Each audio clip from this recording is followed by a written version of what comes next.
Ils se sont cachés pendant des mois, réfugiés dans un marécage le long du Nil, tandis qu'autour d'eux, une guerre destructrice continue. Ces gens ne sortent que maintenant, car ils ont entendu que des travailleurs humanitaires de l'ONU viendraient apporter de la nourriture. Mais l'approvisionnement est très limité. Nous n'avons pas reçu d'aide depuis des mois, nous n'avons pas de nourriture, on collecte des fruits sauvages et des racines de nénuphars, puis on les cuit et on les mange. L'ONU organise un parachutage de denrées alimentaires.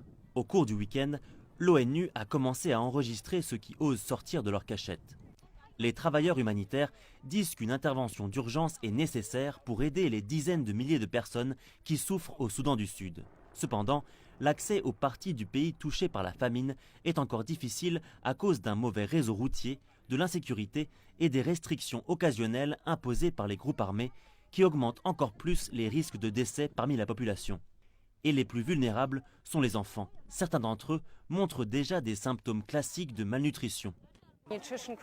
La crise alimentaire n'est pas seulement liée au manque de nourriture, mais aussi à l'état des services de santé, de l'eau et du système sanitaire. Il faut pouvoir accéder à une eau sûre et à des services de base.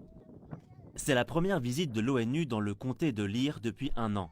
L'ONU a accusé le gouvernement d'en bloquer l'accès. Le président du Soudan du Sud, Salva Kiir, promet désormais de permettre l'accès aux agences humanitaires. Il insiste malgré tout pour dire qu'il ne s'agit pas de famine, mais simplement de pénurie alimentaire.